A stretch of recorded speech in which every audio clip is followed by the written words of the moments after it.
ताकत दिखाने का इतना ही शौक है बेटा तो बराबर वाले से पंगा लेके देख। अबे तो देर किस बात की है, आ जाना, हो जाए कि घात। हाँ हाँ श्योर, लेकिन मेरी एक शर्त है, जो हारेगा उसे डांस करना पड़ेगा, वो भी नेकर बनियाइन में। तो बेटा नाचने के लिए तैयार हो जा। बेटा हारने का रिकॉर्ड तो तेरे ही नाम है। ये गांव की शुद्ध हवा और गाय का ताजा दूध है बेटा, आज भी तू ही हारेगा। अभी दूध का दूध और पानी का पानी हो जाएगा। ये प्रॉब्लम तेरी है, क्योंकि हम गांव वाले तो बिना पानी का दूध पीते हैं। आजा।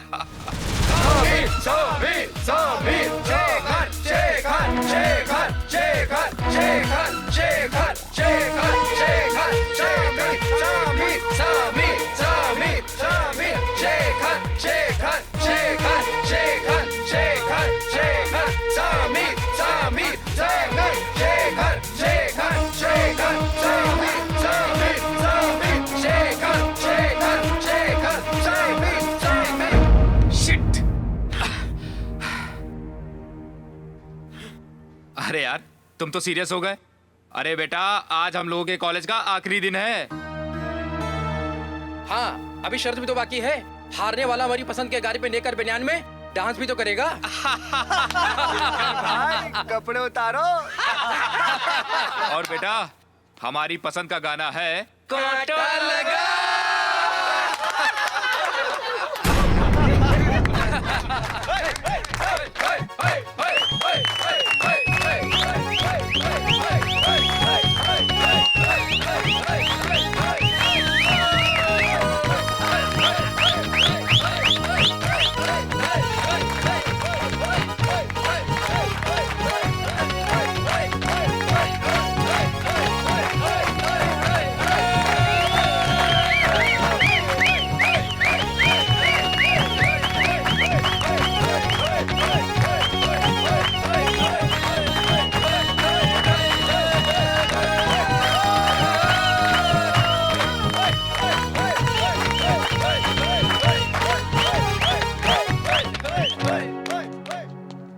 शेखर यार कभी कोई गलती हो गई हो तो माफ कर देना, बड़ी याद आएगी तेरी, खासकर तेरे गाने की दोस्त। और यार तेरे उस गांव की भी जो तेरे लिए स्वर्ग से बढ़कर है। समीर एक बार तू अपने गांव की सैर हमें भी तो करा दे दोस्त। अच्छा चल कपड़े पहन और बाहर आ जा। चल आजा।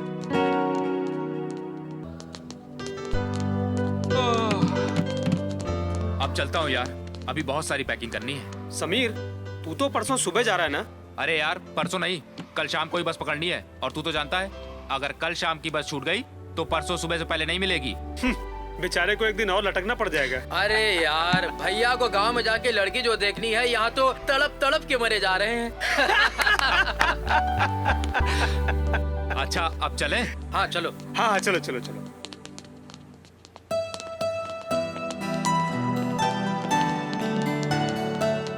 यार समीर इतने दिन कैसे कट गए पता नहीं चला, गांव जाके फोन जरूर कर देना। समीर दोस्त अपना ख्याल जरूर रखना। हाँ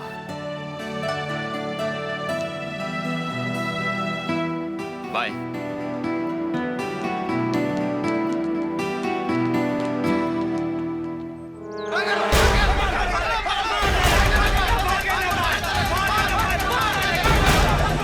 ओम भास्कराय नमः। ओम भास्कराय नमः।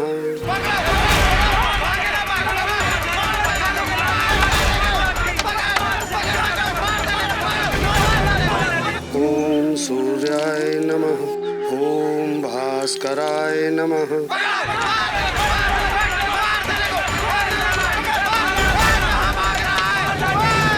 ओम भास्कराय नमः।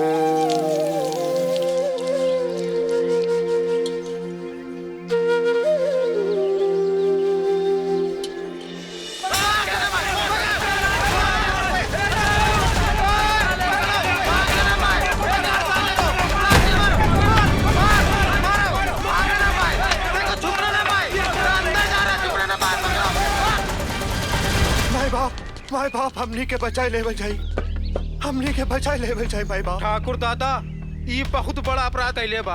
आज हम इका जियत ना छोड़ब। का अपराध कैले सही? ठाकुर दादा ये बहुत बड़ा अपराध कैले बानी। केसरा के बहन के साथे बलात्कार कैले भाई हरामी। ई के अपराध का एक सजा है, बस मौत। हाँ हाँ ठीक कहता हुआ तू सब लोग। ये हरामी का एक सजा मिले चाहिए, और है मौत। हमरा से गलती हो गई, हमरा से गलती हो गई माई बाप। हमका माफी दे देवल जाए। छोड़ हमरा के।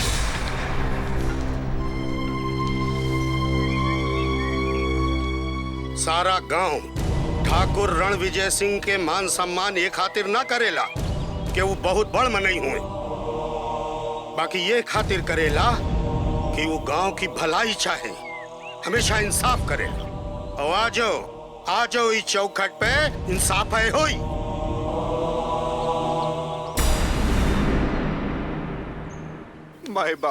माई बाप बस एक बार माफ कह देवल जाए, एक बार।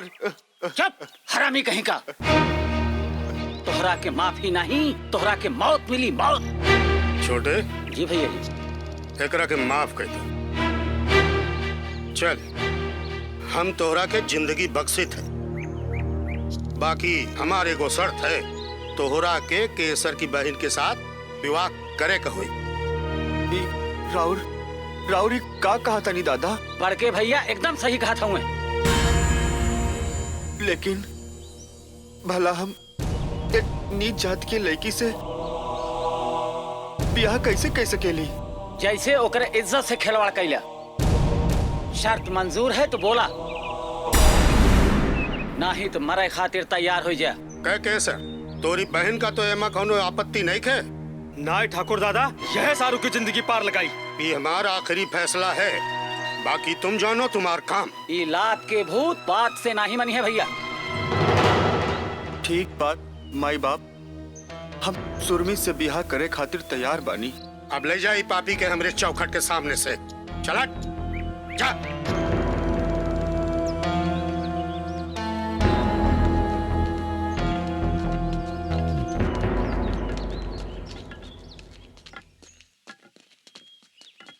चल छोटे, चल।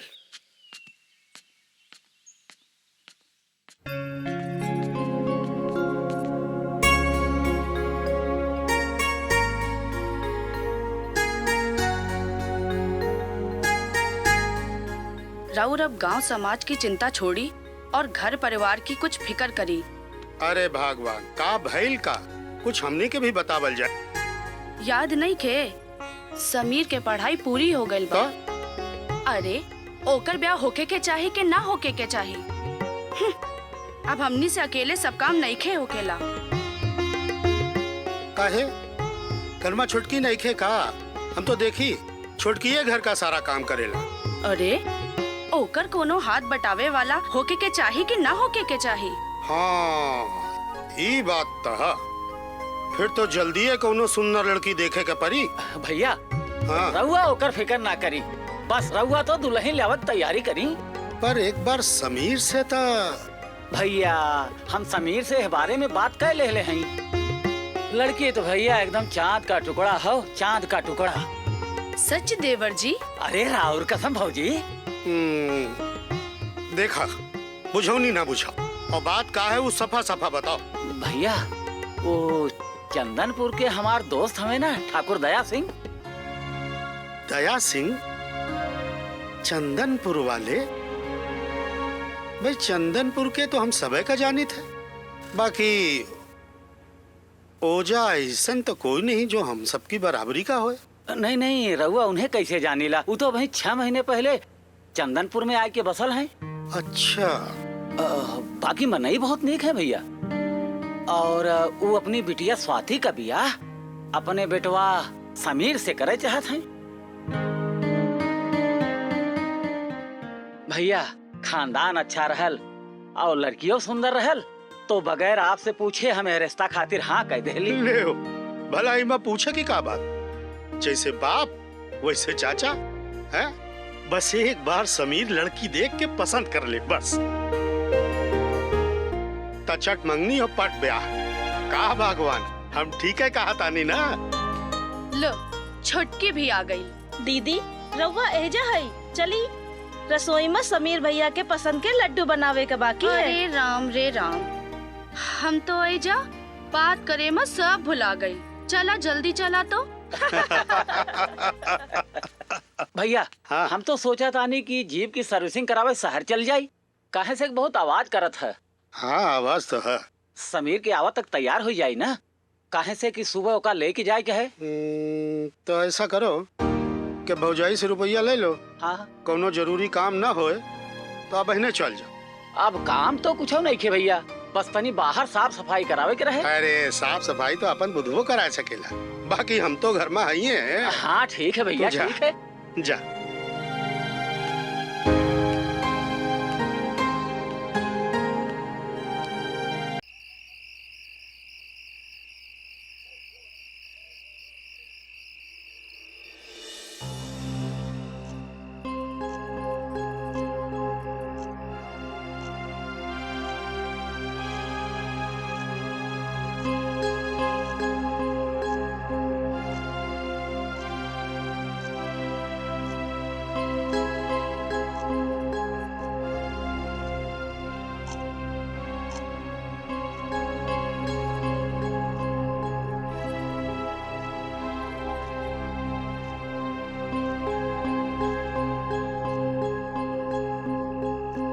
छुटकी बैठा बैठा, देवर जी ना आइले का? आवत हुई जीजी, कोनो जरूरी काम में फंस गए हुई। चिंता न करी, रउआ जाई आराम करी। इतना रात भर बाहर रहा देवर जी के ठीक नहीं के छोटी, तोरा का टोके के चाहिए। दिन भर मरद कहूँ भी रहे, मुला रात में ओकरा के अपन मेहरारू के पास होके के चाहिए।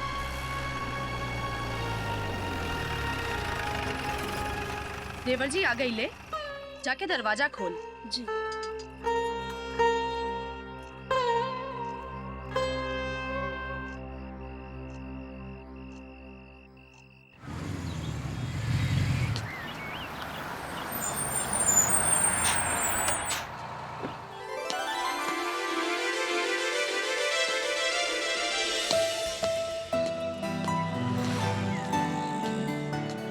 समीर भैया, समीर भैया।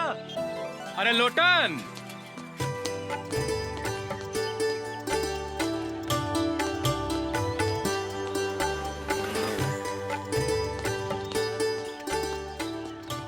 अरे लोटन, चाचा ना आइले का? नहीं भैया, छोटके ठाकुर का कोनो जरूरी काम से जाए के पड़ गए। अरे हमरा से जरूरी कोनो काम हो सकेला चाचा के? रउआ के शादी ब्याह है, कोनो बात रहलस। रउआ का चेहरा कैसे खिल गइलस ब्याह के नाम सुन के। अच्छा ला, चाबी हमनी का दे। तू ये जीप का चलाइए तो ससुरी बैलगाड़ी से बदतर हुई जाइए। ला चला बैठा।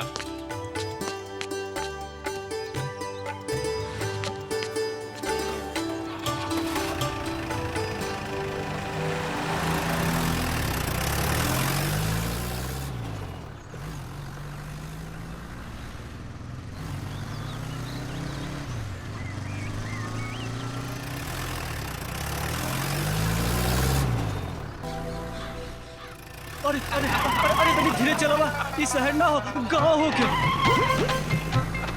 अरे बाप रे बाप, हे भगवान, आज तो तोरे आसरा हो गए। अरे राम राम समीर भैया। राम राम रमई काका, ठीक तो हाँ? रउआ लोगन कृपा है। अरे लोटन, अरे सुना तो, कहाँ जात बाड़ा? ना भैया ना, रउआ जाए, हम पैदल चल जाब। अरे सुना तो। अरे ना भैया, अब हम रहना चाहिए।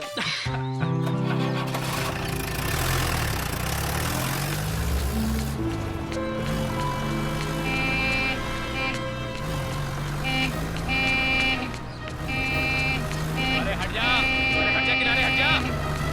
अरे हट जा भाई, अरे हट।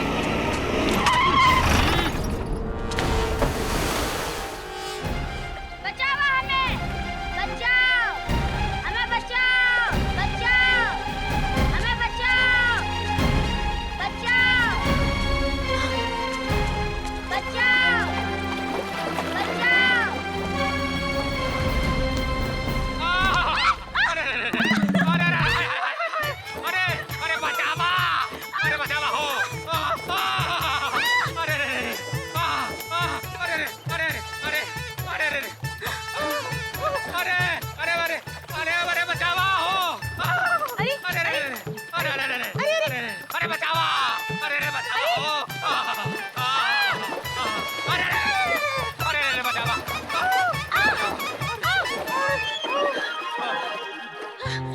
बाबू उठा उठा उठा उठो उठो उठो।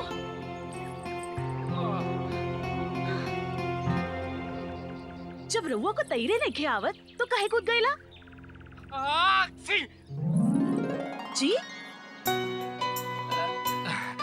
रवा कूद गईली तो हमाऊ कूद गईली। पनिया वाले से हो गए लाखे चार। अबे तेरी तो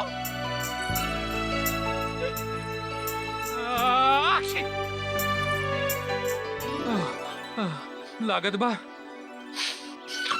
जुकाम हो गई।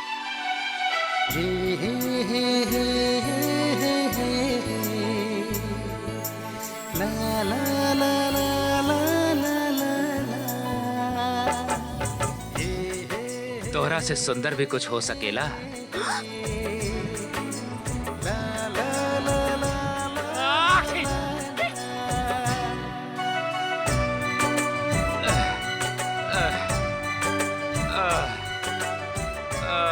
जूता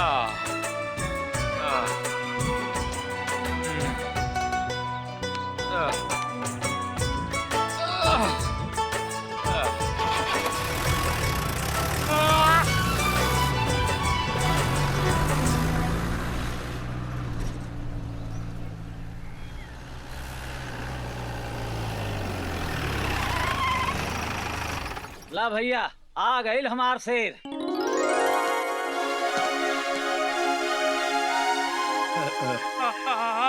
अरे का हो गई हो? अरे ई कपड़ा कैसन भी गैलेस? का हो गईलस? कुछ ना माई, एगो लड़का नहरवा में डूबत रहलस, उहे के बचाए के चक्कर में हम कूद गई नी। का नहर में कूद गईला? मुला तोरा के तैरे ना आवेला। अरे भाभी शहर में रह के सब सीख गई हुई है। औ लोटन कहाँ रह गैलेस? हम एजाए भाई ठाकुर, हमार पेट आज कुछ ठीक ना हुआ तो हम अबे दूर हट दूर हट दूर हट।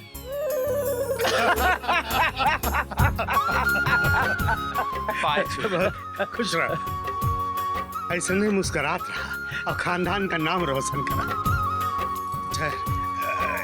ये ले, एक रख डाल। पाँच हुई माँ। तोहरा के हमार उम्र लग जाए और खूब तरक्की करा।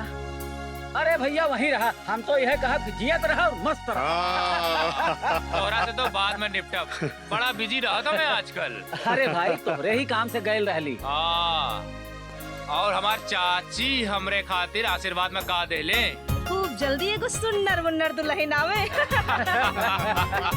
और बुद्धू चाचा, हाँ, और बुद्धू चाचा हमरा के का दे ली।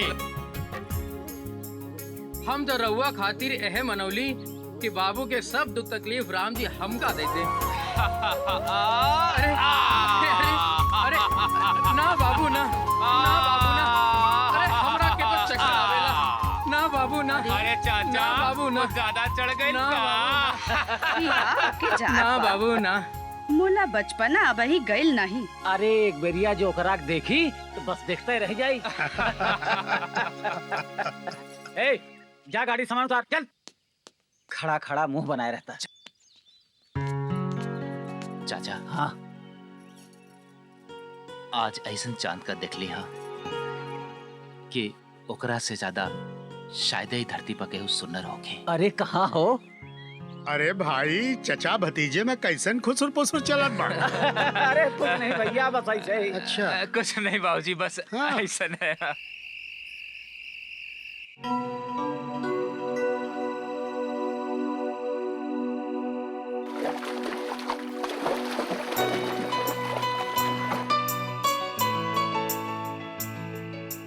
जब रउआ को तैरे नहीं आवत तो काहे कूद गईला? जी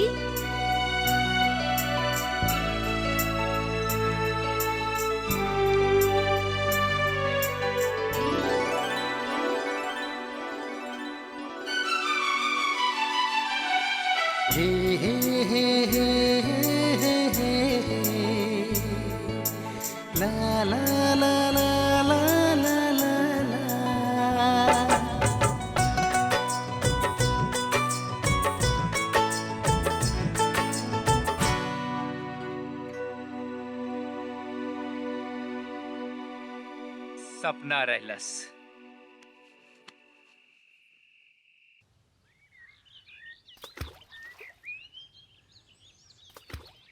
समीर, ई देखा राजा बाबू ऐजा बैठल बाड़े।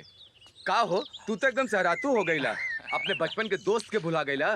अरे नहीं यार बोला, ऐसा बात ना हो। कल तो अली हम। अच्छा अच्छा, तोहरा के ई गांव में आए 12 घंटे से ज्यादा हो गई और कहत हुआ कि कल आईली हैं। घर के काम में ऐसे फंस गई कि टाइम में ना मिला। हाँ हाँ, तोहरा के टाइम नहीं खे, यहाँ बैठ के माछी मारे के टाइम है तोहरा के। गलती हो गई भैया, गलती हो गई, हमरा के माफी दे दे। का बात है, कुछ उदास लगा ताड़ा? कुछ नहीं, ऐसे ने तबीयत न ठीक दिया। कुछ तो बात जरूर, तो हर चेहरा कुछ और कहता। अरे बचवा, कोनो लड़की वड़की के चक्कर था ना? नाव का हवे? नहीं के मालूम। हाय, नहीं के मालूम? ई कौन नाव होला? अरे यार, हमरा के ओकर नाम नहीं के मालूम। बस इतना ही मालूम होके कि ये धरती पर ओसे सुनर कोई ना होके, ओही के दम से भोर होके सांझ होके।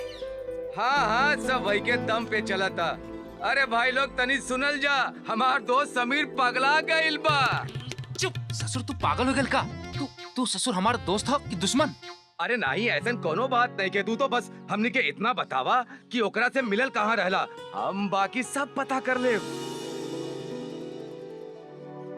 नहीं के मालूम। अच्छा, नाव नहीं के मालूम, गांव नहीं के मालूम। अरे तो फिर हम ओकरा के खोजब कैसे? गांव की ओर।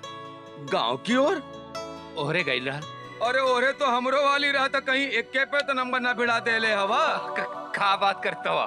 हाँ बिल्कुल सही बात कहा था। नहीं भोला, ऊ बहुत उदास रहल। का उदास रहल? अरे फिर तो ऊ राधा हैया, हमरे गौरी के सहेली। राधा का ओकरा के जानेला? हाँ हाँ जानीला। चला चली, हमका अभी गौरी से मिलेगा।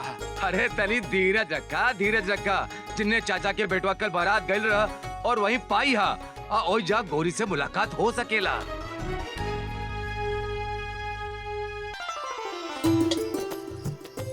पूजा की तैयारी हो गई कि अभी कुछ बाकी हवे? सब हो गई। छोटी जी दीदी। पूजा की बिरिया तो हो गई ना? हाँ, चांद बस निकलने वाला हवे। चुटकी का जाके नीचे से पूजा की थाली ले आवा और बड़का ठाकुर और देवर जी के भी बुला लावा। ठीक बा। सवेरे से समीर कहाँ चल गई ले? उसका कुछ अता पता नहीं खे। हो सकेला उन्हों के कहू का पानी पियावे का होई। ठीक कहा तो छोटी, आजकल के लड़कन के कोनो भरोसा नहीं खे।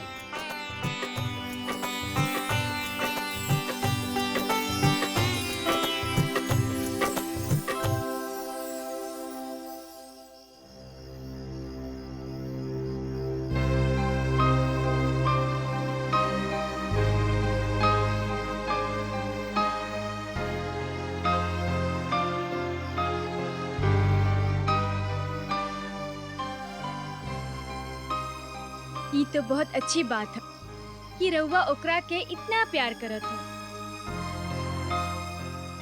बाकी वो तो बहुत ही बदकिस्मत है बेचारी। 1 साल पहले ही ओकरा माई बाप ओकरा के छोड़ गईले और तब से एहिजा ऊ अपन मामा मामी के साथ रहतिया। इतना सब कुछ होवे के बादो राधा तितली की तरह चंचल रहलस। घर के सारा काम करे के बाद वो सारा दिन धमाल करत रहल। ओकरा को देख क्यों भी ई न कह सकेला कि वो बिना माई बाप के।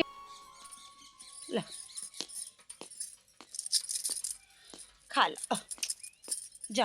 वो दही के अलमारी में ताला लगाई दिया, नहीं तो आधा दूध है गायब हो जाई। जब से कल मुही घर में आई है तब से दूध तक के चोरी होए लगला।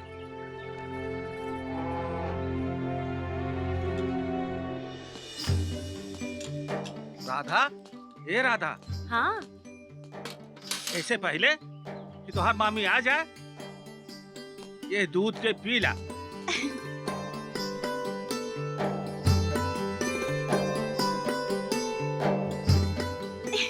अरे दूध पियते तो तोहरा के मोच आ गई का ला ई देखा।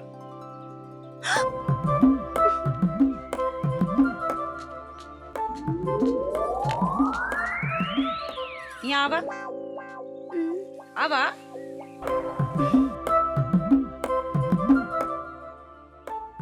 अपन मुंह तो खोला तनी से।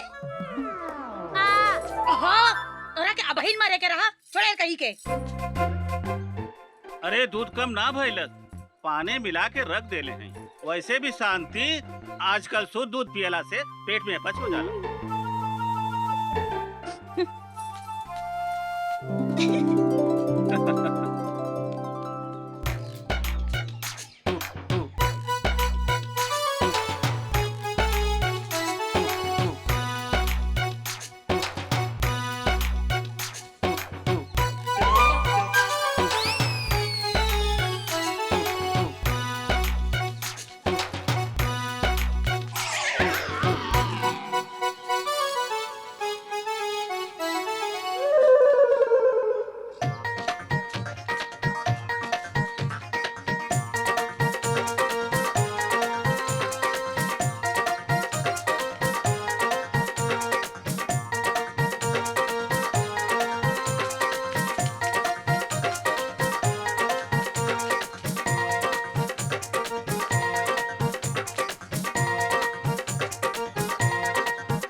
ला हाली हाली बांट लिया जाए।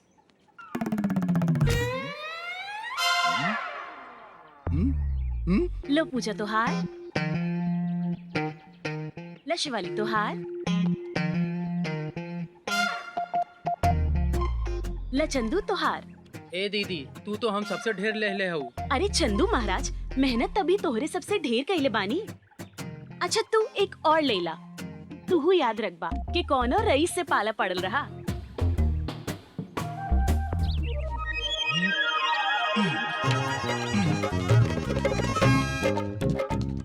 अरे दीदी वो देखो तिवारी दद्दा आवत बाटे मोटका डंडा लेके।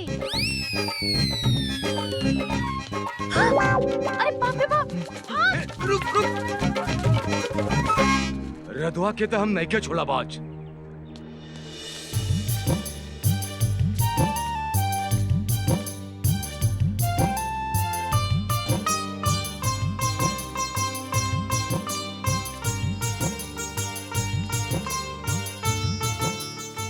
महारानी कहाँ रहलू दिन भर? कत्तो नहीं मामी, बस आंवला तोड़े गए रहले। आंवला कहाँ से तोड़ लू एके? और कहाँ से? तिवारी चाचा के बाग से। बस तो एक चटनी बना दा और दाल चावल के साथ खाए में मजा आ जाए। हाँ, हमरा के बस ये काम रह गल बा। तू चले गांव के आम आंवला तोड़ के लावे और हम चली कबो चटनी पीसी कबो दाली में डाली और केहू ओराहन लेके आवे तो ओहू का सुनी। तू मामा भांजी हमरा के पागल समझ लू है का? आवे ते आज बुढ़ौना का बहुत कपड़ी चढ़ा ले बा तोरा के। आज ओहो का बताई वो तोहरा के। अरे अब फिर से कहाँ चललू? एक जरूरी काम याद आ गेल मामी, बस आवतानी।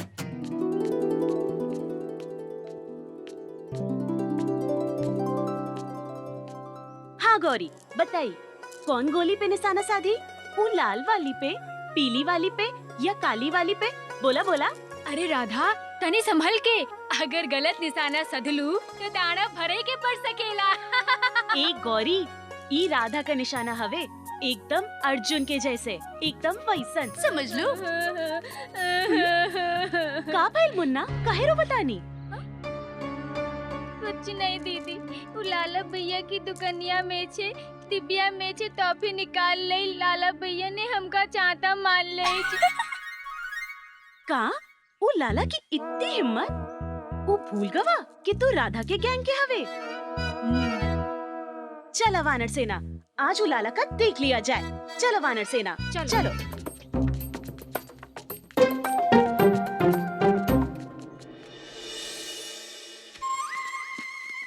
अरे ओ राधा का बच्चे तो सब डर के भाग गए ले। चलो भाग जाई दो, उनका तो सबक सिखाई के रह। चल सेठ जी का है? 100 ग्राम जीरा, 100 ग्राम हल्दी, 100 ग्राम नमक, 100 ग्राम मेथी, 100 ग्राम और अरे बस बस मेरी नानी, पहले इतना तो तोलन दे।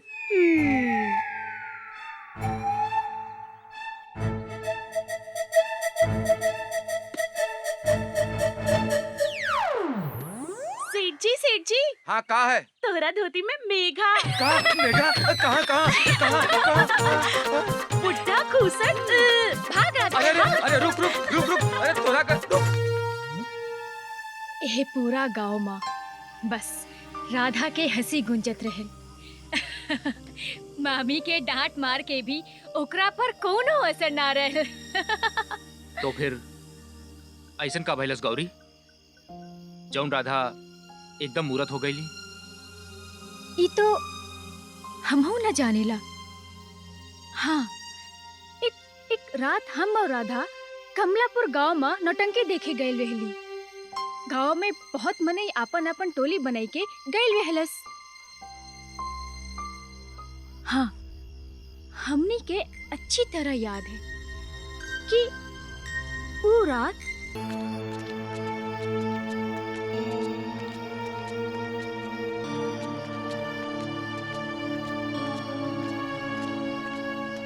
रात ज्यादा हो गई रहलस। हम लोगन बहुत तेजी से घर ओरी आवत रहली। हमार घर पहले पड़त है तो हम आपन घर के मुड़ गईली।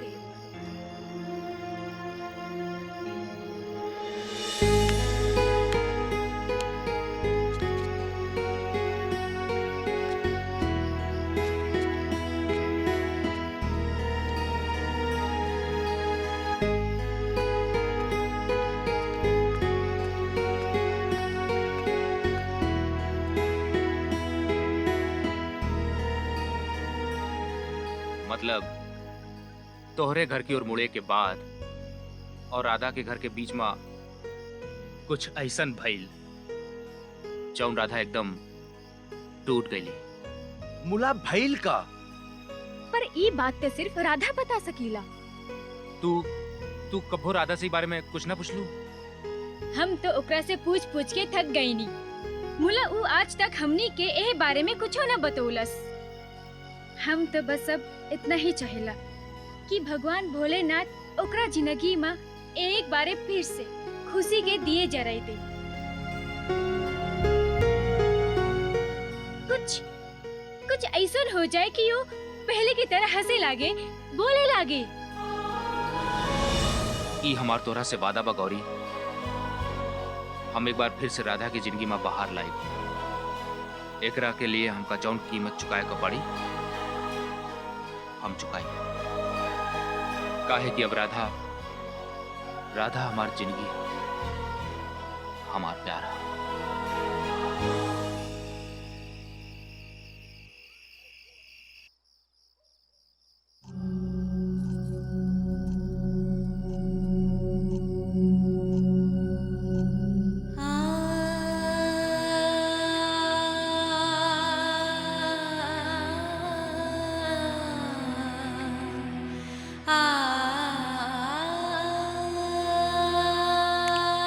देवर जी ना आइले का? आज तो ओकरा के ऐस ना करे के चाही। आवत हुई है जीजी, कोनो जरूरी काम में फंस गए होके।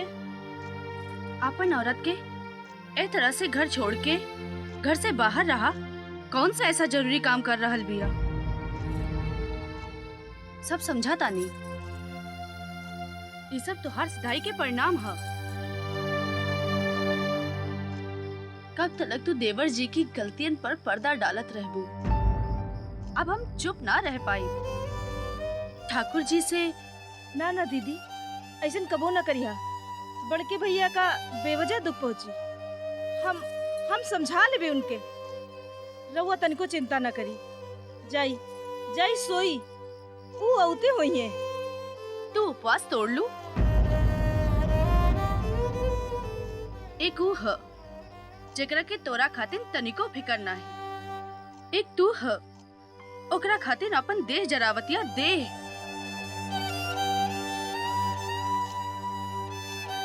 रात के 12 बज रहल बा। मुला अबे तक पता नहीं खे कहाँ हवे और कहाँ ना।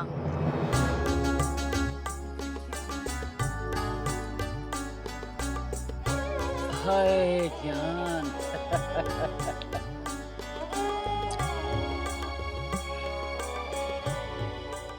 हे चमेली,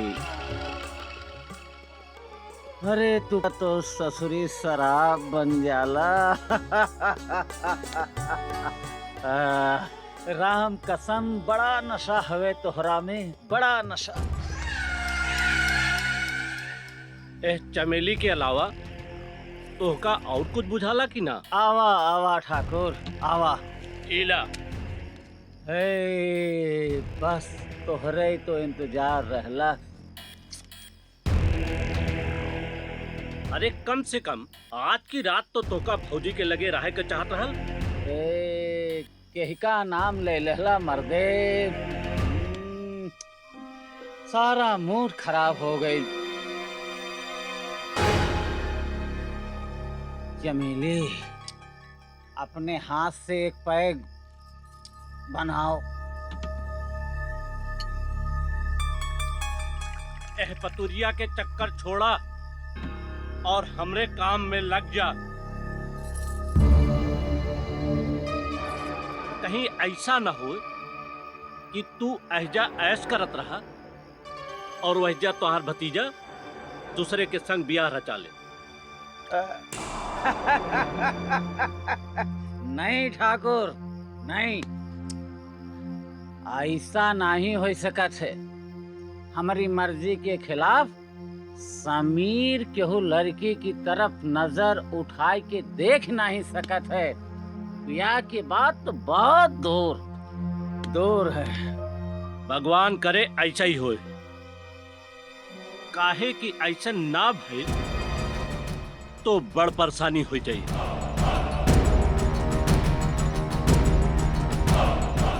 तो अच्छी तरह से जानेला कि हमारा नाम है दया सिंह, दया सिंह और बिस्तर। पाप भी जिकरा के आगे दया की भीख मांगेला।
राधा, याद हवे तोहरा वजह से ही आज हम जिंदा हैं। बड़ा एहसान है तोहरा हमरा पे। जब से हम तोहरा के दिखले हैं समझ में नहीं आवत का हो गइल बिया। बार बार तोहार सुनर चेहरा हमरी आँख के सामने छा जाती है।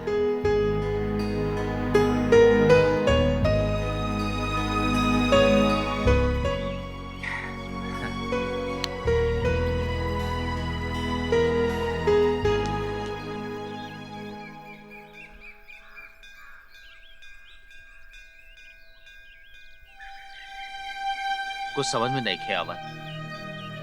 अब तो हमरा के ओकरे बिना कुछ नीक न लागेला। बोलाऊ है कि हमार बातें न सुनेली। हम समझत बानी तोहार परेशानी। मुला राधा के मन में का तोरे खातिर प्यार हवे भी कि ना? हमार दिल कहला बोला कि राधा भी हमरा से उतना ही प्यार करेला जितना कि हम उसे करेली।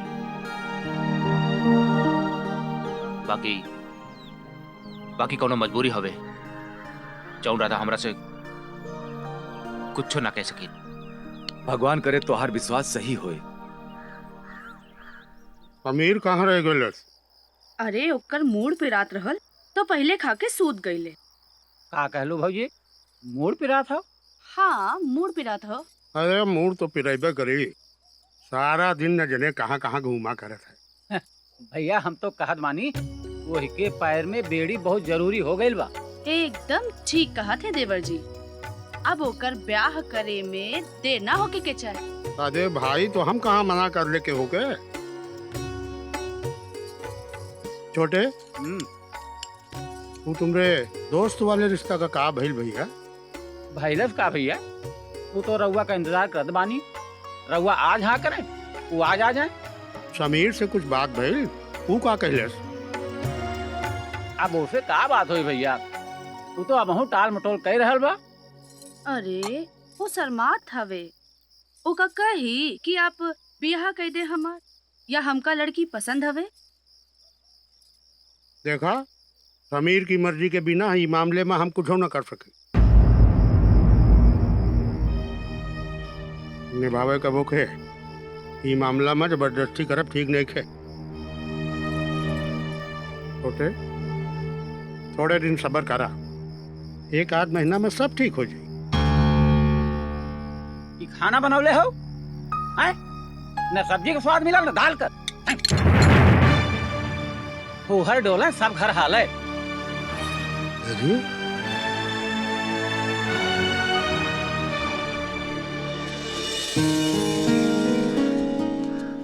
राधा, राधा हमारी बात सुना। राधा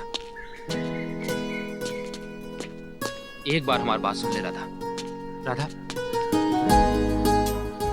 तोहरे मन में का है हम ना बुझली। मुला हमरे मन में तो बस तोहरे सूरत बस गईल बा, और ऐसन बस गईल कि हम अपन सूरत तक भूल गईली। राधा हमरा के तोहरा से प्यार हो गईल बा। राधा, राधा सुना तो। राधा, राधा सुना तो। राधा, राधा हमारी बात तो सुना। राधा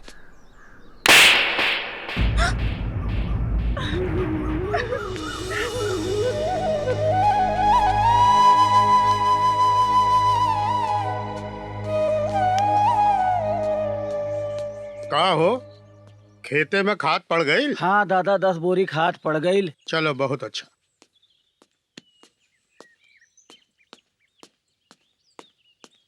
समीर जरा एजे आवा बेटा।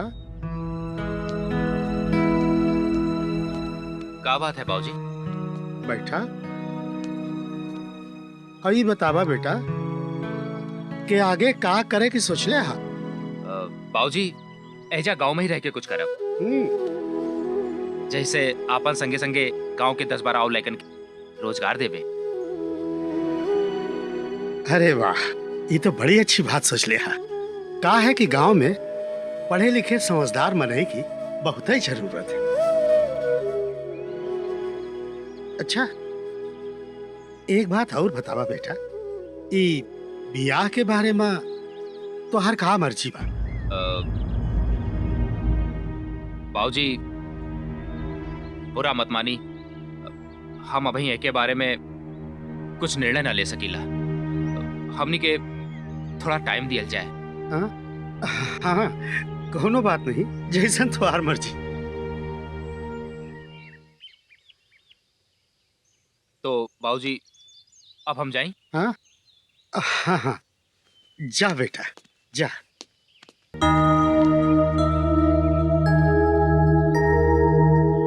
दिग्विजय तो कहत रहले।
ए गौरिया का तू एके सहेली हुआ ना? हाँ तो समझाऊ तू का है ना एके काम की ना काज की ढाई माना नाच की कमचोटी एक नंबर की हुए। मामी हम समझाई देवे, तुम परेशान ना हो।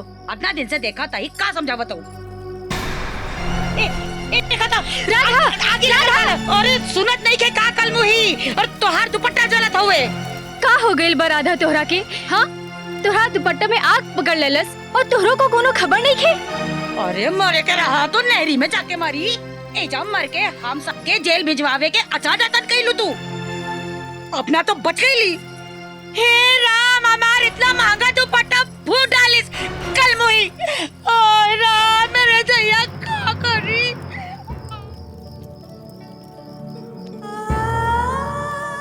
प्यार में बड़ी ताकत होला राधा। सच्चा प्यार बड़े से बड़ा घाव के भी एक पल में भर देला। और समीर तोरा से बहुत प्यार करेला। ऊ तोरा के बहुत खुश राखी और तू भी तो ओकरा के बहुत चाहिलो ना? हाँ ऐसन प्यार करे वाला बड़ा भाग्य से मिलेला राधा।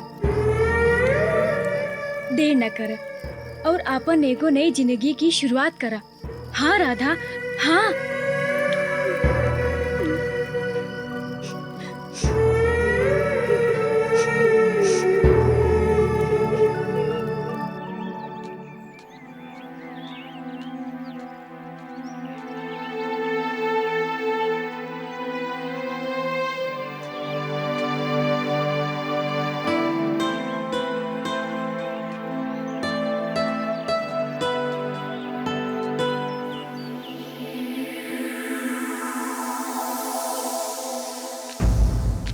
रुक जा राधा, रुक जा। आज हम तोहरा के ऐसे ना जाए दे। आज तोहरा के हमरे सारे सवालन के जवाब दे के पड़ी। छोड़ समीर बाबू। ना राधा, आज हम ना मानब। आज तो हम फैसला कई के आए बानी कि आज हम तोहरे मन के हाल जान के रहब और रउआ के बतावे का पड़ी कि हमरा या हमरे प्यार में ऐसा कौन खोट बा जौन रउआ हमरे प्यार के ना स्वीकार करत बानी। जिद ना करा समीर बाबू। हमका मालूम बा कि रउआ हमरे का बहुत चाहेला। मुला हम रउआ के प्यार के ना स्वीकार कर सकेला। हम मजबूर बानी। उहे तो हम जाना चाहता नहीं, ऐसा कौन मजबूरी बा जौन रउआ हमरे प्यार के ना स्वीकार कर सकीली। एगो है मजबूरी, हम ना बता सकेला। ठीक है राधा, रउआ जात बानी तो जा। बोला आज हम एक फैसला कई के आए बानी। हम तोहरे मन के हाल जान के रहब या कुएं में कूद के अपन जान दे दी। नहीं समीर, ऐसा ना करी। हम रउआ को उतना ही प्यार करीला जित तक रउआ हमरे का करेला। बोला हम मजबूर बानी। हम का करी? हम रउआ के प्यार के लायक ना बानी। चुप हो जा राधा, चुप हो जा। सच्चा प्यार कौनो मजबूरी का न मानेला। हम कुछ तो जानत बानी कि रात तोरे संग कुछ तो गलत भइल। गौरी बतावत रहलस। मुला ओकरा के ई नहीं मालूम कि तोरा संगे ऐसन का भइल जौन तोरी जिंदगी से हंसी एकदम गायब हो गइलस। हम ना बता सकीला। तोरे का बतावे का पड़ी राधा, बतावे का पड़ी। तोहरा के हमार प्यार की कसम। आवा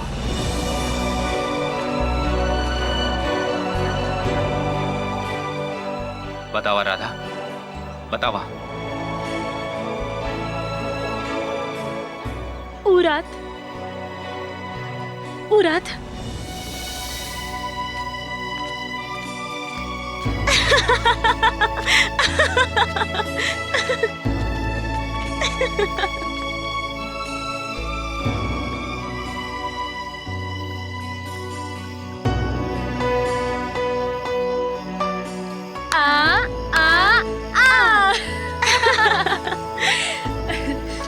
बाय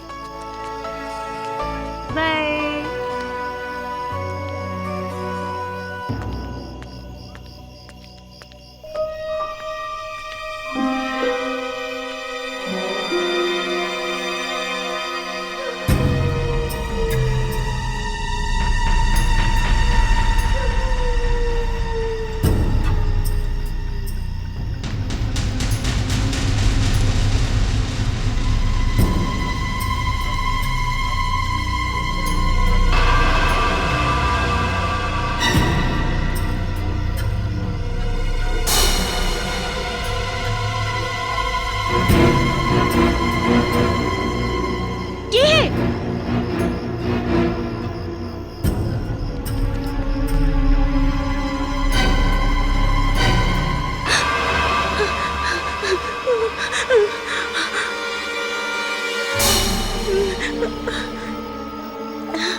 अरे भाग के कहाँ गई हो रानी?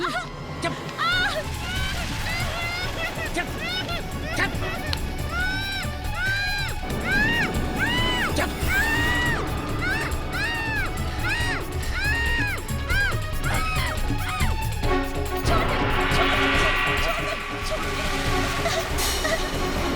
छोड़ कमीने, छोड़ छोड़ कमीने, बचाओ।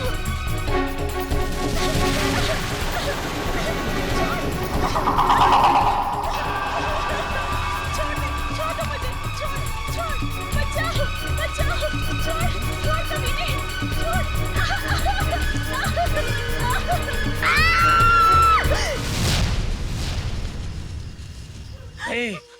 अगर केहू के सामने जबान खोललू तो पूरे गांव के सामने जिंदा जलाए दे, समझो?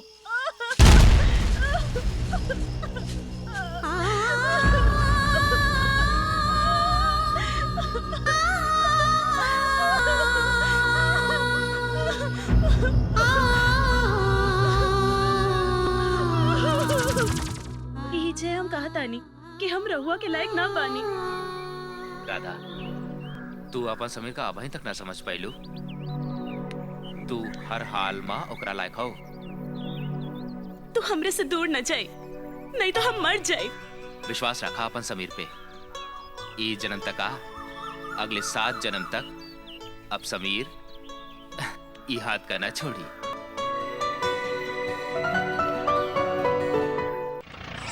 अरे भैया तेरी धीरे चलावा। अरे भैया, अरे भैया, अरे भैया, अरे भैया, अरे भैया, अरे भैया, अरे भैया तेरी धीरे चलावा। अरे भैया, अरे भैया, अरे भैया, अरे भैया, अरे भैया, अरे भैया समीर रुका हो, रुका। अरे हे भैया समीर, उतरा दा हमनी ट्रैक्टर। अरे इतना पढ़ल लिखल होई के ट्रैक्टर चलाई बा तो मनई का कहीं है? पढ़े लिखे के बाद मनई का अपन काम थोड़े भूल जाए चाहिए चाचा। ये तो है। अरे समीर का एक बार बताओ, का सोचला? कौन बारे में? अरे स्वाति के ब्याह के बारे में। चाचा, हाँ हम रउआ से एगो लड़की के बारे में बतौले रहली ना। हाँ हम उ लड़की के बारे में सब पता कैली हैं। नहर के ऊपर सोनपुर गांव में रहा था वो। राधा नाम है ओकर। लेकिन हम तो स्वाति से ब्याह के लिए ठाकुर दया सिंह के वचन दे देले बानी। चाचा, तोहरा से अधिक हमरा के जानीला। हम अपन दिल से मजबूर हैं चाचा। समीर तोहरा के नइखे मालूम, बड़का भैया तोहार प्यार कबूल नहीं कह सकत। बाबूजी हमरी कौनो बात का ना ठुकरा सकीला। और फिर हमार चाचा कौने दिन काम आई है। अरे भाई हमने के कहाँ ले जात हवा? एक बहुत जरूरी काम है। अत बतावा ना। बतावे के ना है, हाँ दिखावे का है। अच्छा हाँ चला। अरे रुका। अरे लोटन, तू ट्रैक्टर लेके जाओ, खेत जोता। चला। हाँ चली।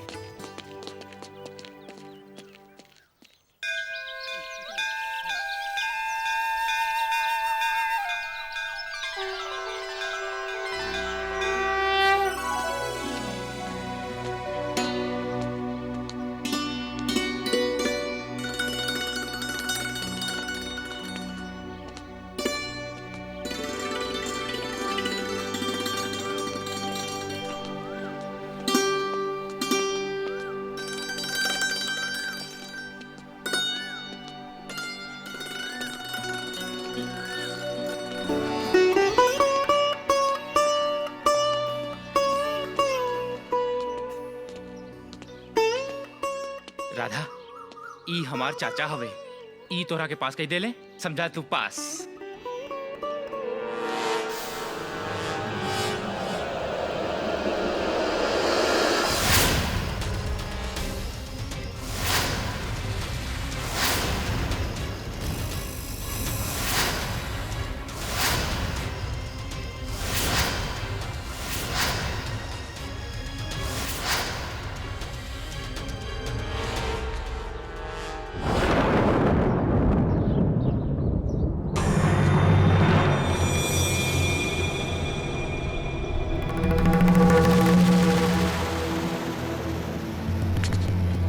का भाई राधा, का भाई राधा, राधा, राधा, तू चाचा के देख के बेहोश काहे हो गेल बिया?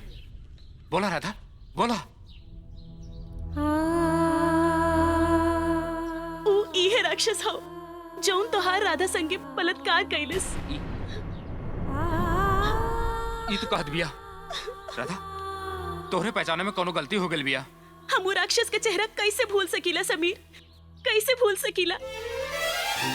बोला हमार चाचा ऐसा काम कैसे कह सकेला? ठीक से याद करा राधा, तोहरे पहचाने में कोनो गलती हो गेल बिया। ठीक से याद करा। तोहर चच्चा हवे तो काई पाप ना कर सकेला। मुला हमी का धोखा हो गई। ऊ तो ठाकुर हवे, इज्जतदार ठाकुर। ऊ भला ही नीच काम कैसे कह सकेला? मुला ठाकुर बाबू, राधा ऊ दरिंदा का चेहरा कबो न भूल सकेला, कबो न भूल सकेला। राधा, रुका राधा, हमरा बात सुना राधा।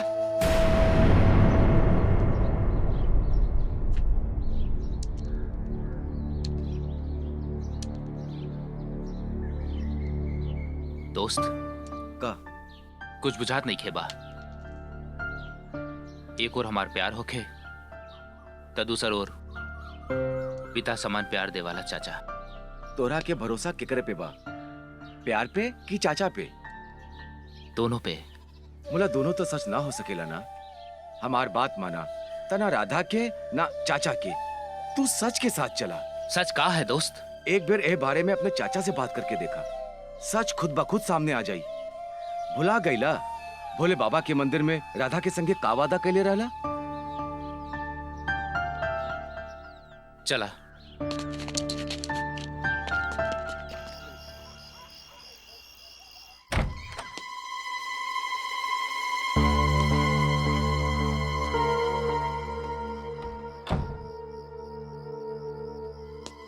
का बात है समीर, इतनी रात में कैसे? ऐसा ने रउआ से जरूरी बात करे कहा। तो खड़ा काहे हो? बैठा बैठा। तोहरा से एगो बात पूछा चाहता नहीं। अरे एगो काहे, दूगो पूछा। बैठा बैठा। ऐसे ना चाचा, ऐसे ना। हमरा सर पर हाथ रख कर बोला, तू जो कहिबा सच कहिबा। अरे हम अपने बेटवा समीर के सर पे हाथ रख के कसम खात बानी कि जो कुछ कहा सच कहा। कमलापुर गांव में चमेली के नाच देखे तू कब गईला रहा?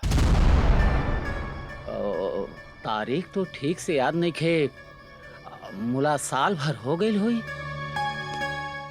वो रात नहर के किनारे एगो असहाय लड़की के साथ बलात्कार भइले रहल। ई याद हवे कि ना? ई बात तू हमनी से काहे पूछत हवा? हमनी के का मालूम? काहे से कि तू जानत हवा कि वो बलात्कारी के हवा। ई का बकवास करत हवा समीर? हम सच कहता नहीं चाचा, और वो बलात्कारी कोई और ना होखे, तू हवा। समीर! चिल्लाए से सच झूठ ना हो जाला चाचा, सच झूठ ना हो जाला।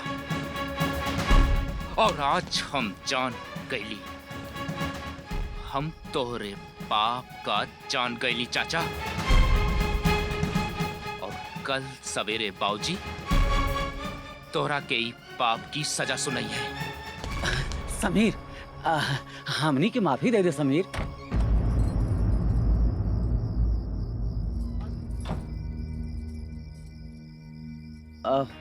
दरअसल उ रात हमनी से ई पाप जानबूझ के ना भइल रहल। उ हम शराब के नशे में हमनी के माफ कर दे समीर, हमरा के माफ कर दे। अरे तू कहा तो हम लड़कियों से माफी मांग सकीला। मुला बढ़ के भैया से कुछ मत कहिया, कुछ मत कहिया। हम सपने में भी ना सोच सकीला चाचा कि हमार भाई, हमार दोस्त, हमार बाप नियन चाचा इतना बड़ा पाप कह सकेला। वाह रे ठाकुर साहब वाह, तू तो हमारी सोच से भी अधिक नीच निकला। सरिता, सरिता हम तोहरा से भी माफी मांगत बानी। तोहरे साथ बहुत जुल्म कहले बानी, हमरा के माफ कर दे। बड़के भैया से कुछ न बोलिया, कुछ न बोलिया। माफी? माफी शब्द का मतलब वो जाने ला ठाकुर साहब?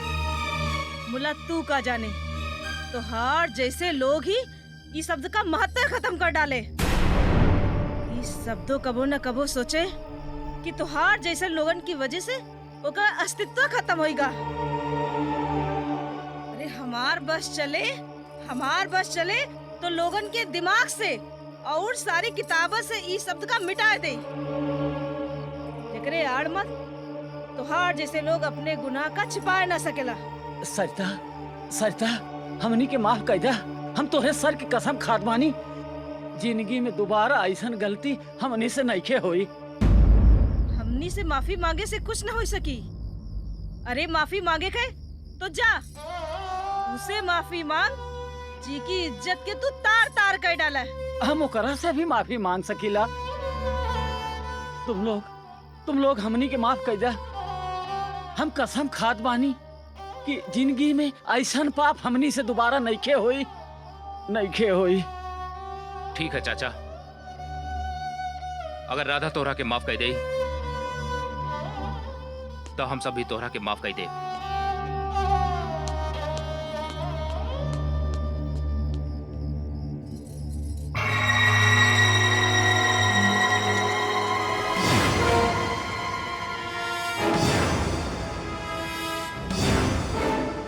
श्रवण के बच्चा सपोला ही होला।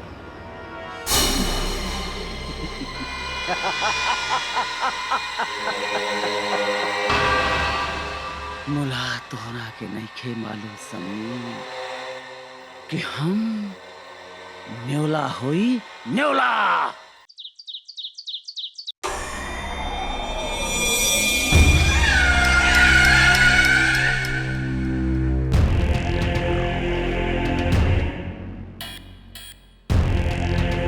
तो तू का चाहत हुआ? कुछ नहीं ठाकुर, वो दो कौड़ी के लड़की के संभाल ला बस। तू समझा तुम्हारी काम हो गए। तू तो अच्छी तरह से जानेला कि हमारा नाम है दया सिंह उर्फ बिस्तर। बाप भी चिकरा के आगे दया की भीख मांगेला। और हाँ, हमार काम ना भूलिया, ना ही तो हमरा को क्यों ना संभाल पाई। नहीं ठाकुर, तो ये काम करा, समझा तुम्हार काम। राधा हमारी बात सुना राधा। हमरे चाचा का माफ कर दे, वरना हमरे खानदान की वर्षों की इज्जत माटी में मिल जाए। राधा बात करब बहुत आसान हो, मुला निभाव बहुत कठिन। राधा इस सपने में भी ना चाहेला कि उखरा वजह से तुहार परिवार की खुशी में कमी आ जाए। आज से राधा भूल जाए कि उकरा जिंदगी में समीर भी आल रहा। रुक जा राधा, हमरा के छोड़ के ना जा राधा। हम तोहरे बिना ना जी सकब राधा, हम तोहरे बिना ना जी सकब।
घबराई नहीं।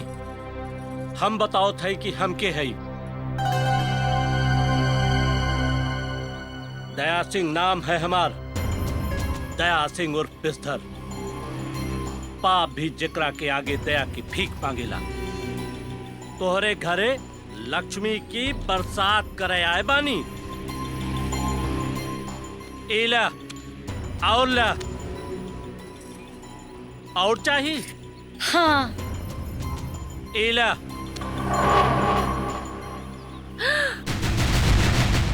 ये सब तोहार हो जाई। बाकी तोहरा के हमारे एगो काम करे के पड़ी। एगो का दुगो काम बताई। कल सवेरे राधा का लइके एहजा से गायब हो जाइए। और हाँ, ओकरा से कहिया कि समीर के भूल जाए, ना ही तो तोहरे पूरे परिवार का काट के नहरी में बहा दे। समझ लो कि नहीं?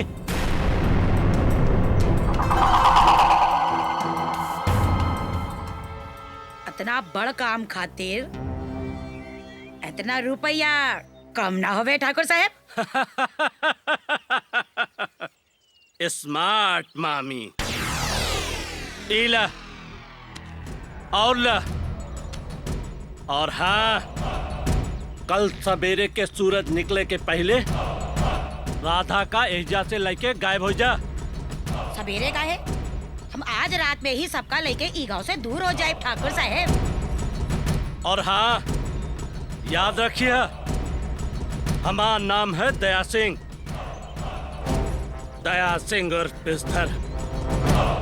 पाप भी चक्रा के आगे दया की भीख मांगेला।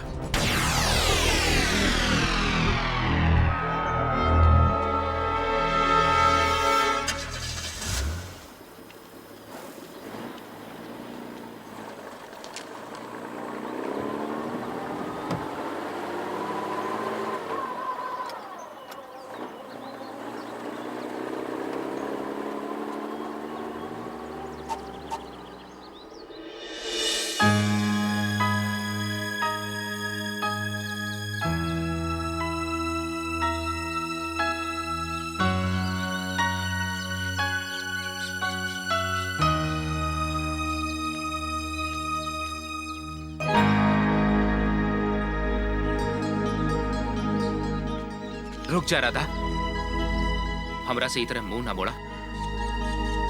हम तोहरे बिना जी ना पाओ। और फिर गलती तो हमार चाचा कैले हवा। उनकर गलती की सजा हमरा की काहे राधा? अगर तू कहा तो चाचा तोरा पैर पकड़कर तोरा से माफी मांगे का तैयार हवे। उनकरा के माफ कही दे राधा, माफ कही दे। ई हमार तोहार जिंदगी के सवाल बिया। वाह समीर बाबू, वाह। तोहार चाचा इतना बड़ा पाप कइलन, हमार पूरा जिंदगी बर्बाद कई दिन, और तू कहा थे कि हम ओकरा का माफ कई दे। हाँ, केहू सच कहेला कि एक औरत के दर्द एक औरत समझ सकेला, कोनो मर्द नहीं। फिर ओकरा बाप हो, भाई हो, या ओकरा के चाहे वाला। हमरा के गलत मत समझा राधा। तोहरे और तोहरे इज्जत से बढ़कर हमरे लिए कुछ और ना हवे।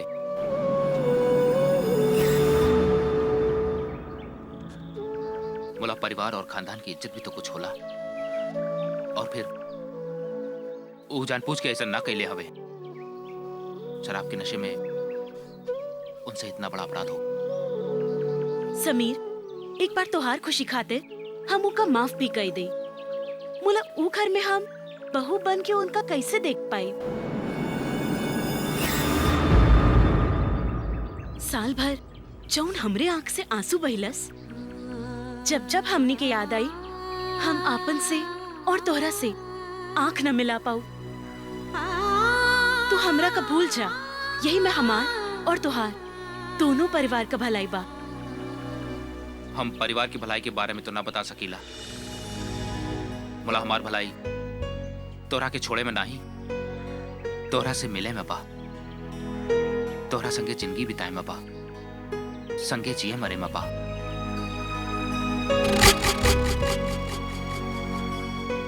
हम सारी दुनिया का भूल सकेली राधा, बोला तोहरा के नहीं। तोहरा के नहीं राधा।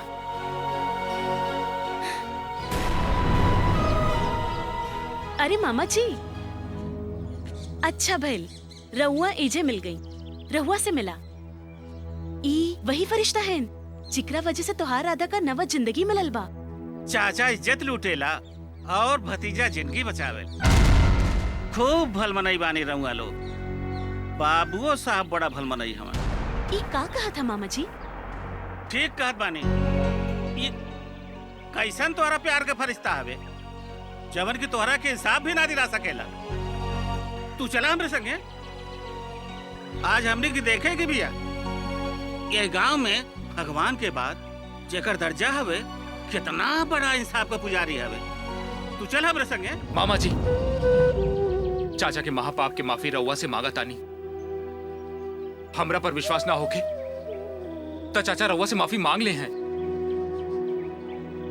एक बार मामा जी, सिर्फ एक बार हमरे चाचा का सुधरे का मौका देवल जाए।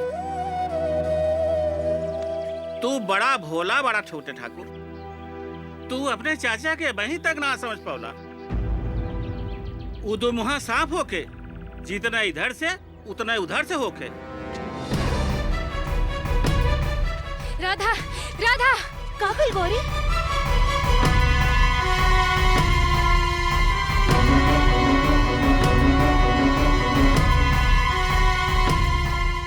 सुनला समीर बाबू, ई दया सिंह तोरे सिधुआ चाचा के जिगरी यार हवे और तोरे चाचे के इशारे पे ही सब कुछ हो रहल बिया। यही से हम कहत बानी कि चला ठाकुर दादा के पास, आज उन्हों के इंसाफ देख लिहल जाई। चला।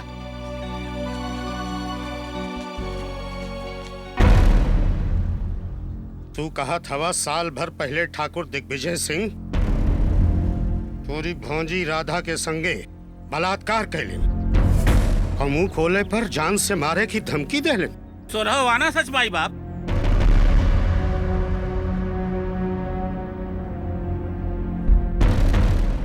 तोरे संगे बलात्कार करे वाला दिग्विजय ही रहल। दिग्विजय का तू पहचान सकेलू? वो आदमी को तो हम मरत दम तक ना भूल सकीला। माई बाप याद रखी, आज तक ये चौखट पे इंसाफ है भइल बिया। अब वही कुछ दिन पहले सुरेश का सजा रहूंगे दे ले रानी। आज जो इस चौखट पे इंसाफ है होला राम प्रसाद, भरोसा राखी। छोटे छोटे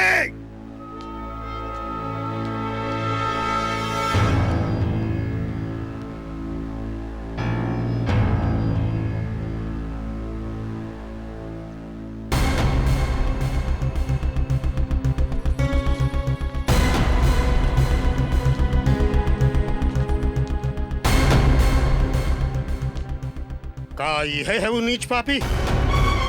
हाँ ठाकुर दादा, ये है। हमसे गलती हो गई भैया, हमसे गलती हो गई। चुप! गलती नहीं, महापाप हो। तेरे महापाप के चलते सारे गांव के सामने हमारे चेहरा पे कालिक पोत दी। ठाकुर खानदान के मान सम्मान के माटी में मिलाए के तू कहा था गलती है। हम रउआ से माफी मांगत बानी। दोबारा हमसे गलती नहीं क्यों है भैया, नहीं क्यों हुई। दूर हट।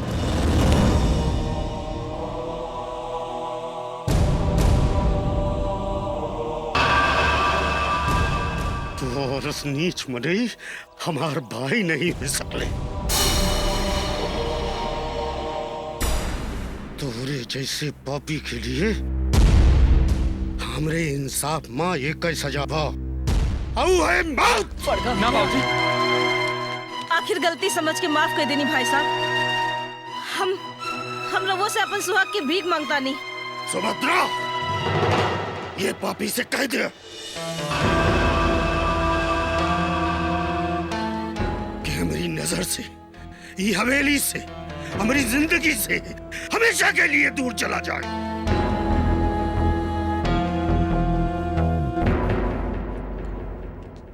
हमारी नजर में यहाँ से मर गई। बाबूजी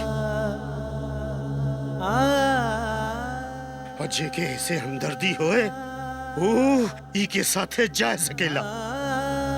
एक बात और, राधा के लिए ई हवेली के दरवाजा हमेशा के लिए खुले रहिए।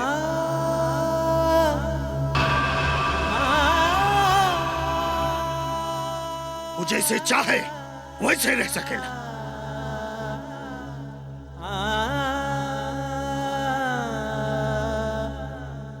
और हमरे इंसाफ से ओका संतोष न भवा होए तो पुलिस में रपट भी लिखवा सकत है।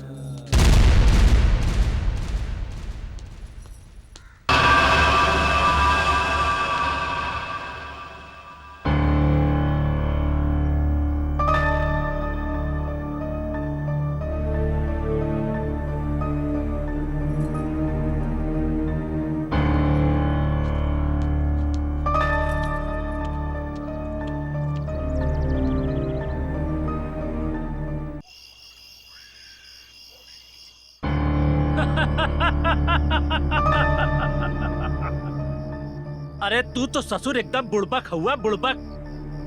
ओ ठाकुर रणविजय सिंह तोहरा का दूध में पड़ी मक्खी नियन निकाल के बाहर फेंक देले और तू कुछ ना समझ पाइला। हमनी के सब समझ बा ठाकुर, सब समझ बा। मुला हम अपन हिस्सा ऐसे नहीं खे छोड़ा। अरे ठाकुर रणविजय सिंह का एक बहुत बड़ी कीमत चुकावे का पड़ी, बहुत बड़ी कीमत। अरे चुप, तोरा औकात का है? तू रणविजय सिंह के कुकुर रहला, कुकुर। अब एक तरह से आजाद हो गईला। वैसे तो यह दया सिंह में रच्चो दया ना होखे, पर अपन कुकुर पे हरदम में दया रखेला।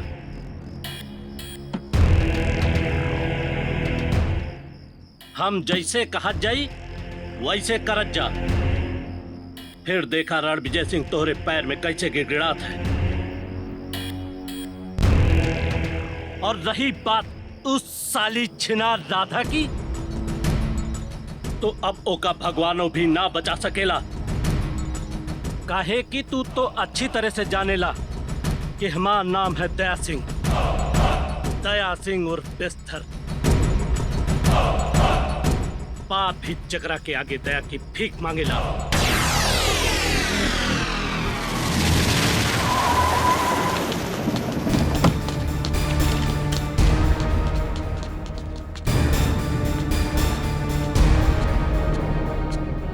अरे हमरा की कहाँ ले जाता हुआ? अरे दादा छोड़। अरे कहाँ ले जाता हुआ? कहाँ ले जाता हुआ? अरे छोड़ दे बाबा हमरा। अरे कहाँ ले जाता हुआ? छोड़ हमरा के। अरे कहाँ ले जाता हुआ दादा? अरे दादा रे। अरे कहाँ ले जाता हुआ? अरे कहाँ ले जाता हुआ भैया? अरे बचावा, अरे बचावा क्यों हमरा के? राधा नहीं खेलेली का? कहाँ ले जाता हुआ? डाली बूढ़े के अंदर। अरे कहाँ ले जात भैया? अरे कहाँ बचा भैया? अरे बचाओ कहाँ ले भैया। जाता हुआ?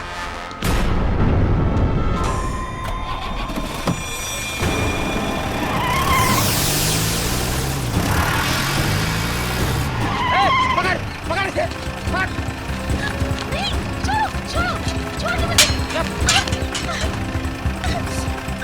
बड़ी गर्मी हो गई है। आज तुमका पता चली कि बलात्कार का होला। चलो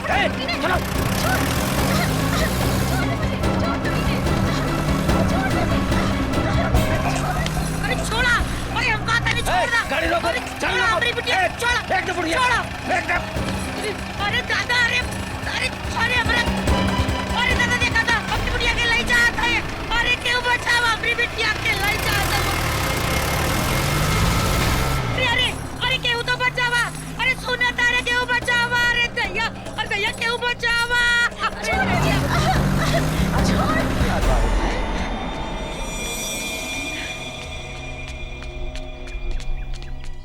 लोटन भैया, लोटन भैया, का भइल गौरी? जल्दी से जाके समीर बाबू के बताई दा कि दया सिंह छोटे ठाकुर मामा मामी और राधा के जबरदस्ती उठाई के ले गई ला। हाँ।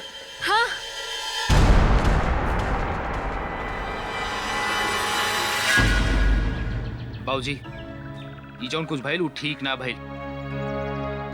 चाचा जी के बिना हमनी के ई घर में कुछो नीक ना लागेला। तो तू का समझत बड़ा बेटा? ओकरा के घर से निकाल के हम बड़ा खुश है। अरे ओके हम तोरा से कम न जाने ला। बाकी अब वो है हमें अपन दुश्मन माने बैठा है तो हम का करें?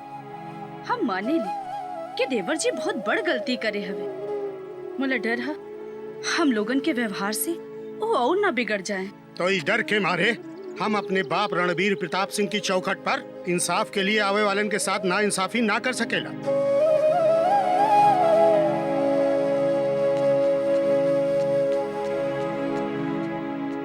ठाकुर रणविजय सिंह मरते दम तक सच का साथ दे, फिर चाहे ओकर कोनो कीमत चुकावे का पड़े। समीर भैया का भाई लोटन? और वहीं डगरिया में गौरी मिल लल बतावत रहली छोटके ठाकुर दया सिंह के गुंडरी संगे राधा और ओकरे मामी के जब से उठा ले गेले।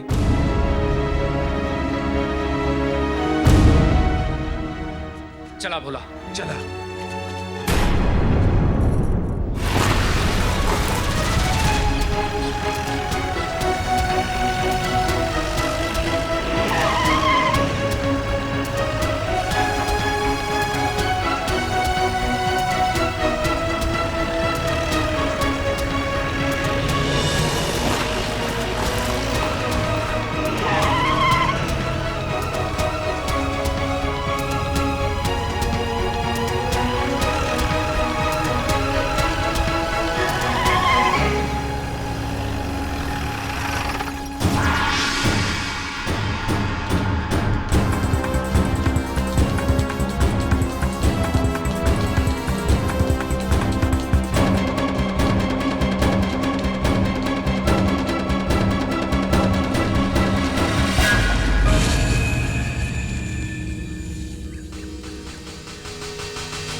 समीर हमका मालूम हवे तू यही कहीं छिपा हवा,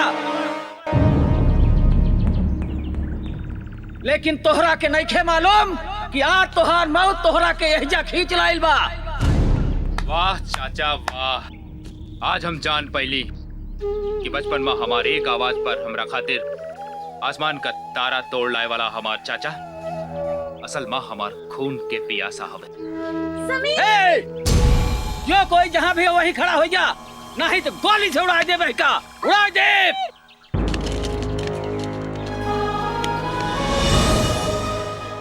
ले जा, बांध हरामी का, ले जा।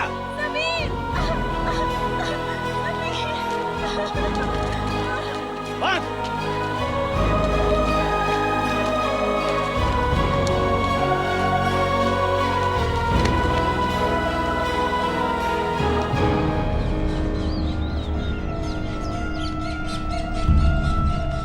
का करेगा रे हरामी?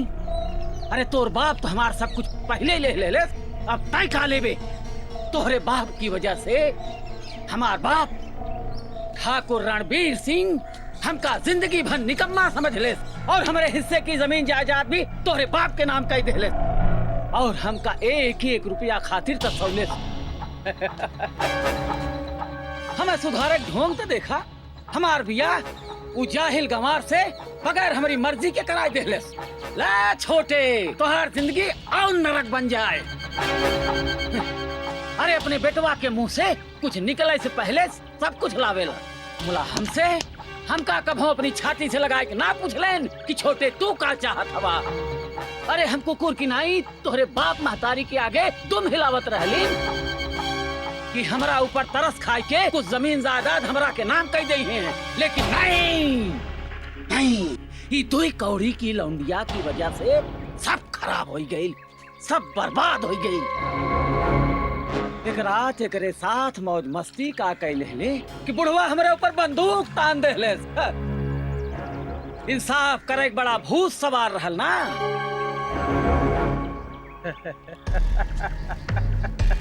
ए समीर, हम तो से कहे रहली ना वह रात एकरे साथ हम शराब के नशे में मौज मस्ती कैले रहली। नहीं, झूठ कहले रहली। वह रात कम मजा आयल रहल। आज वहू रात की कसर पूरी हो जाई, वहू तोहरे आंख के सामने। चाचा, हम कहा था नहीं राधा के छोड़ दे चाचा। चाचा, छोड़ दे राधा के, छोड़ दे चाचा, छोड़ दे चाचा, कहा था नहीं छोड़ दे चाचा। छोड़ दे मुझे, छोड़, तुहार सारी गर्मी शांत कर दे रानी। पहले हम, फिर ठाकुर दया सिंह, और उसके बाद ही सब लौंडे लोग। बचाओ, छोड़ दे कमीने। कौन है जगरा के अपने मौत के परवाह नहीं है? तुहार बाप नाम हवे ठाकुर दया सिंह और बिस्तर। बाप भी जगरा के आगे दया की भीख मांगेला। दया सिंह का कर हुआ तू? है का होई? लज्जा बांध दे उस सारे के। का होई गइल है तो का? दया सिंह ठीक ना करत हुआ तू। ये ठीक ना करत हुआ। ये तू ठीक ना करत हुआ दया सिंह। ये तू ठीक ना करत हुआ। चौक गया छोटे ठाकुर। अब वहीं का ठाकुर रणविजय सिंह के आवेद तो नहु के होश उड़ जाई। घड़ी के इंतजार तो हमका बरसों से रहलस कि जब पूरा ठाकुर खानदान हमरे सामने कुकुनियन बधा हुई। का मतलब? बहुत पुरान हिसाब लेवे के बाद तोहरे बड़के भैया से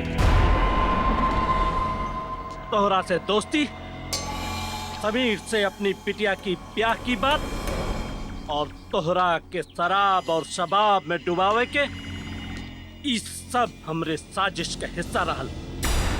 चला, जब तक बड़े ठाकुर ना आवत हुए तब तक राधा डार्लिंग का मजा ले लिया जाए। ये गद्दारी हुआ दया सिंह। तू हमारे साथ गद्दारी कर रहल बाटा। अरे हमार जान रहा था हमसे का शर्माना। छोड़ कमीने। जैसे ठाकुर दिग्विजय सिंह वैसे दया सिंह। छोड़ दे करे का हरामी। ए छोटकी, छोटकी, चाची, छोटकी, हे छोटकी, आके खोल बच्चा। अब तू कुछ ना बोल सकेली। को विषधर एकदम सही पहचान ठाकुर दया सिंह और बिस्तर। मला हमसे तुम्हार का दुश्मनी है? बहुत पुरान दुश्मनी है। तू भूल सकेला लेकिन हम ना भूल सकीला। अपनी बहन के ऊ आंसू जौन तोहरी वजह से बहाइस। का कसूर रहा लोकर? पागल खाना में गुजारा लोकर 10 साल के हिसाब तोहरा से वसूले है आज। का कसूर रहा लोकर? यह कि ऊ तोहरा से सच्चा प्यार करत रहल। धोखेबाज, कायर। आज हम तोहरे पूरे खानदान का खत्म करके अपनी बहन का बदला ले। देखो दया, वो सब कुछ देख के हमरा के तो से कम दुख नहीं मिल रहे। मला हमारो मजबूरी रहे। अगर हम अपने बाबूजी का कहा न मानते, उनके खिलाफ जाते तो बहुत बड़ा अनर्थ हो ही जाते। अनर्थ? एकरा से बड़ा अनर्थ का हो कि हमार बहन तुहार नाव ले ले के पागल खाना में तिल तिल के मर गई। बाबूजी, हट! तोहर हिम्मत कैसे हुई हमारे बाबूजी का हाथ लगाई की? दया सिंह, आज हम तोहरा के नहीं छोड़ा।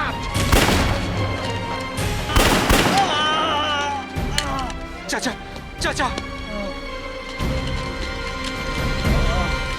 नाम हवे दया सिंह उर्फ बिस्तर। बाप भी जिकरा से दया की भीख मांगेला। हमनी के माफ कर दे भैया। हम रास्ता भटक गए रहनी। ना छोटे, आज पता चलल कि अपन परिवार और अपने से बढ़ के दुनिया में कुछ ना होला भैया। चाचा कुछ ना होला। मुला जब आज पता चलल तो बहुत देर हो गई भैया, बहुत चाचा। देर हो गई।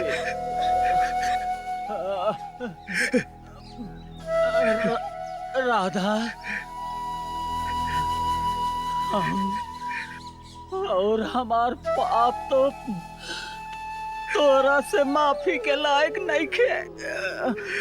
हो सके तो हमरा के माफ कर दिहल जाए, हमरा के माफ कर दिहल जाए। चाचा चाचा चाचा छोटे